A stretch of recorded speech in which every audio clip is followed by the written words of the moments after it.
नमस्कार, आप देख रहे हैं द फॉलो अप और मैं विवेक आर्य। इस वक्त हमारे साथ विधानसभा परिसर में बंधु तिर्की हैं, विधायक बंधु तिर्की, जिनसे हम बातचीत करेंगे कि सरना धर्म कोड को लेकर, सरना आदिवासी धर्म कोड को लेकर क्या सदन में बहस हुई, क्या चर्चा हुई और किसी को प्रस्ताव दिया गया और तमाम टेक्निकल पहलू क्या हैं और इस चीज़ के प्रस्ताव को पारित किए जाने के बाद आदिवासियों के जीवन में क्या बदल जाएगा। माननीय मुख्यमंत्री जी के पूरी टीम सरकार में शामिल पूरे लोगों को, सभी लोगों को कोटि कोटि धन्यवाद। और आज राज्य के मुख्यमंत्री जी ने एक बहुत लंबी पुरानी चिर परिचित मांग को माननीय मुख्यमंत्री जी ने एक तोहफा के रूप में दिया है। आज आदिवासियों के लिए एक नया जीवन हुआ।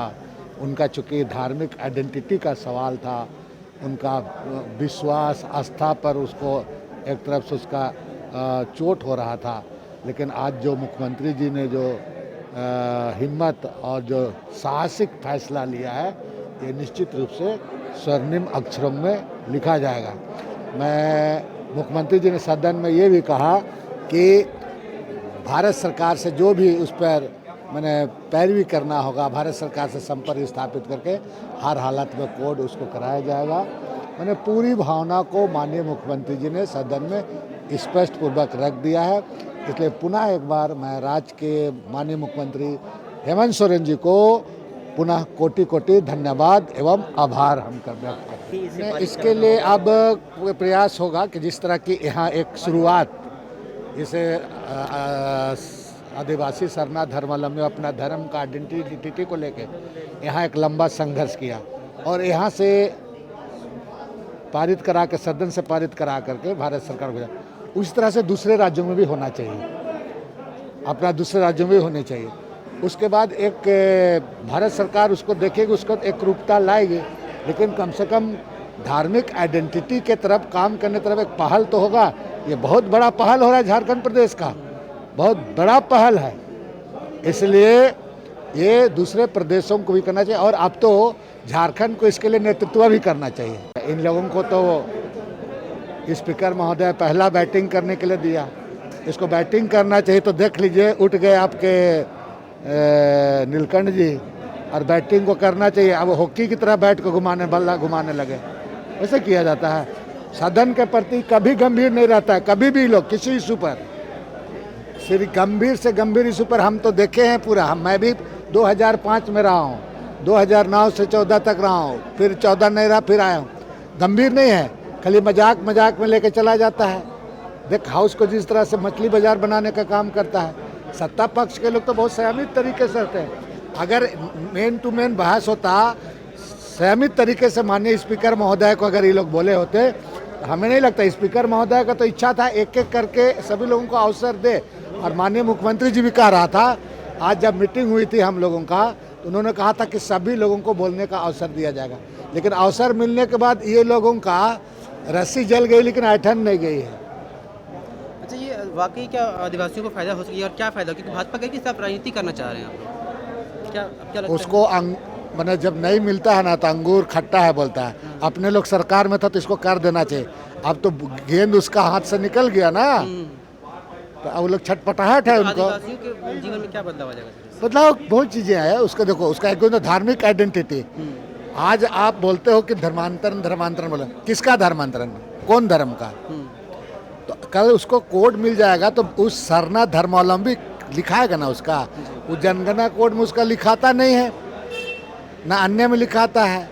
वो तो बोले ना कि वो प्रकृति का पूजक है, वो नदी नाला पेड़ पौधे जीव जंतु को पूजा करता है, वो आकृति का पूजक नहीं है। तो उसकी अपनी रिलीजन आइडेंटिटी जरूरत है। आदिवासियों का एक धड़ा इसका विरोध कर रहा था क्या? नहीं, उस सब होता है, वो सब चीज विरोध करना। पहले वो लोग सब लोग सरना कोड ही खोज रहा था, लेकिन बाद में जब कुछ हुआ तो कुछ प्रायोजित तरह का विरोध था। लेकिन आज तो मुख्यमंत्री जिस चीज को उसको भी करते हुए सब चीज को ठीक कर दिया। आदिवासी ओब्लिक को हटा के सरना आदिवासी धर्म हटाने से क्या बदल जाएगा? क्योंकि आप जानकार हैं, इसलिए मैं आप ठीक कह रहे हैं कि चूंकि देखिए सरना धर्म कोड का मांग लंबे समय से हो रहा था। और दूसरी बात, जो 2011 में आपका जब जनगणना हुआ था तो तकरीबन 50 लाख से ऊपर लोग सरना कोड में अपना ये लिखा था। अपना धर्म को अंकित किया था सरना ई में को, और 50 लाख से ऊपर पूरे देश में, और 42,000 आपका आदिवासी कोड के बारे।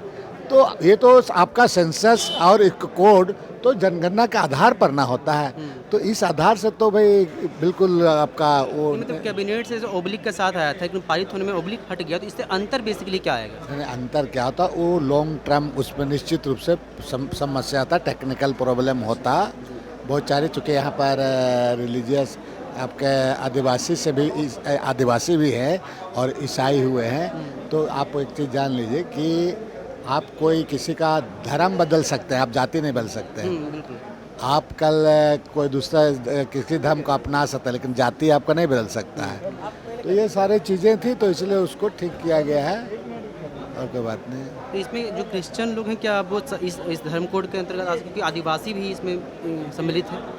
नहीं, ये सरना धर्मावलंबियों के लिए है। ईसाई का तो कोड है ही है, हिंदू मुस्लिम सिख ईसाई का तो है ही है, लेकिन सरना धर्मावलंबियों का कोडे नहीं था।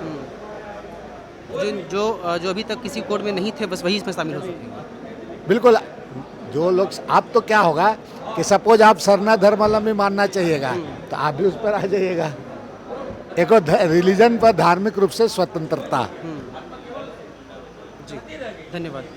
तो बंधु तिर्की जो कि सरना धर्म कोड के, हमारे सरना पूरे आदिवासियों को लेकर काफ़ी समझ भी रखते हैं, जानकारी रखते हैं, उन्होंने बताया कि कुछ टेक्निकल मसला था, कुछ टेक्निकल पहलू थे, जिसकी वजह से सरना और आदिवासी के बीच में जो एक ऑब्लिक का साइन था उसे हटा दिया गया है, और अब यह धर्म कोड सरना आदिवासी धर्म कोड रह गया है, न कि सरना ऑब्लिक आदिवासी धर्म कोड। इसी को आज विधानसभा सत्र से मंजूरी भी मिली है, इसी प्रस्ताव को मंजूरी मिली है, जबकि कैबिनेट से जो प्रस्ताव पारित हुआ था, प्रस्ताव को लेकर जो मंजूरी मिली थी वह सरना ऑब्लिक आदिवासी धर्म कोड था। अब देख रहे हैं द फॉलो अप। नमस्कार। followup.in. Like, share, and subscribe. www.thefollowup.in